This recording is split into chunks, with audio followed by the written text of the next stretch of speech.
You've heard stories about love against the world, right? Well, what if love was the thing that broke the world and then had to put it back together again? That's the story we're diving into today. So, let's get right into it. The whole story kicks off with this declaration. It's from a god, A'ā, and he's standing before his divine council. You can just imagine the scene, right? High above Mauna Kea, all these powerful beings, and he says this. He's talking about his love for a mortal man named Ailani. And in their world, oh, that's not just a rule breaker. It's like pulling a thread that could unravel reality itself. One choice, and everything starts to crumble. So here's the journey we're about to take. We're going to see how this one forbidden love just smashes all the old rules. Then we'll see how it creates a totally new kind of hero. And how that one hero, he inspires an entire army.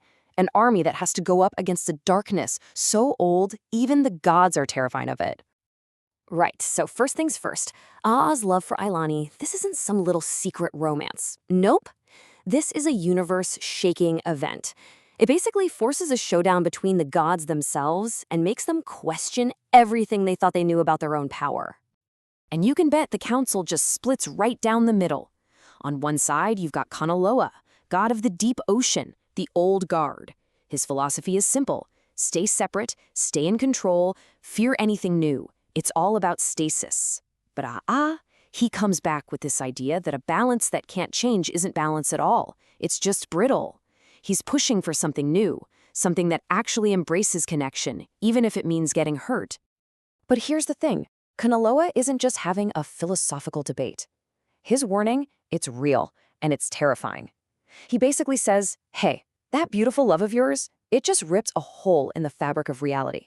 The veil between worlds is thinning, and something is crawling through, something they call the Po. So, a problem born from an impossible love now needs an equally impossible solution. And we see one of these things pretty quick. The first Po creature, just imagine this thing, pure shadow and hunger, appears in a sacred forest. A'ā, being a god, blasts it with everything he's got. And what happens? The creature just eats it. It literally feeds on his magic. This is the moment they realize how screwed they are. The god's power doesn't just fail. It actually makes these things stronger. Okay, so this is the absolute game changer.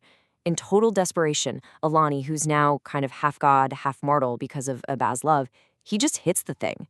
And it actually works. The creature flinches, it feels pain.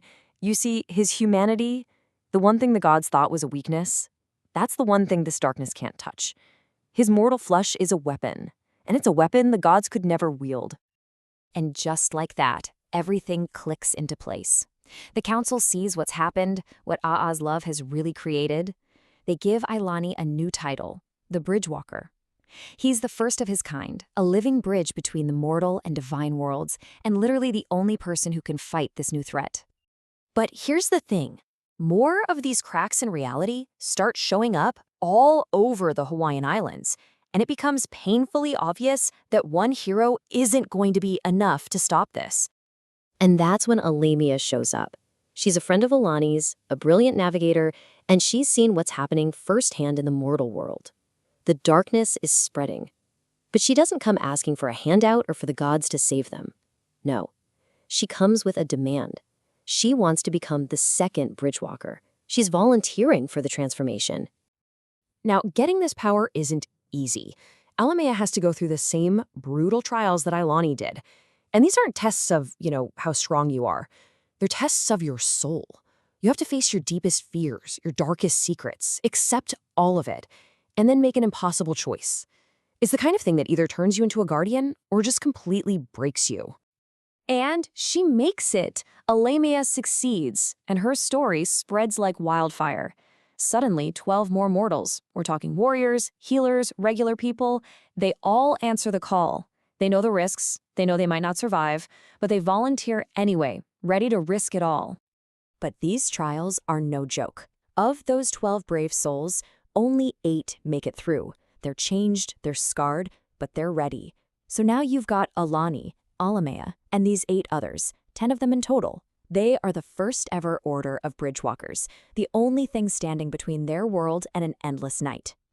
And they are put to the test almost immediately. Because it turns out these little pole creatures, they're just symptoms of a much, much bigger problem. The source, an ancient imprisoned being called Ka Po Nui, the Great Darkness. And then they figure out the most horrifying twist of all. The very thing that creates a Bridgewalker, that mix of divine and mortal magic, is the same thing that's chipping away at the prison holding the Great Darkness. The solution is literally making the problem worse. Every hero they create is another nail in the world's coffin. So of course, the worst happens. Ka Nui breaks free, and the gods throw everything they have at it. We're talking volcanic fire, the full power of the ocean, the whole divine arsenal. And it does nothing. Absolutely nothing. The darkness just swallows it all up. It's like trying to put out a star with a water pistol. Yeah, the gods' last-ditch effort fails. It's over. But just as all hope seems lost, Ailani comes up with an idea, a completely insane idea.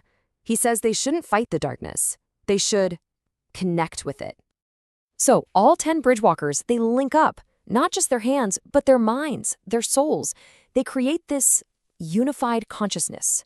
They take all their humanity, all the love, the pain, the hope, and forge it into a shield to protect them from what's coming next.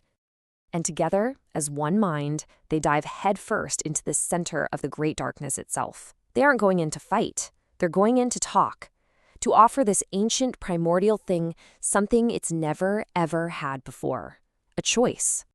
Instead of fighting its anger, they show it the loneliness behind that anger. They use their own experiences, their own love and heartbreak to basically walk this ancient entity through its own set of trials. They show it that there's another way, that it doesn't have to be a destroyer. It could be a guardian. And you know what? It works. Against all odds, the darkness chooses purpose over destruction. So they didn't kill the monster, they gave it a new job. And the world isn't saved by gods. It's saved by a handful of mortals who chose to become something more, and by a great darkness that, in the end, chose to do the same. So this whole epic story, which all started with one forbidden love affair, it leaves us with this huge idea to chew on. What if the biggest, scariest things we face aren't meant to be fought and destroyed? What if they're meant to be understood? It makes you wonder if maybe empathy is the real superpower, the only thing that can truly change the world.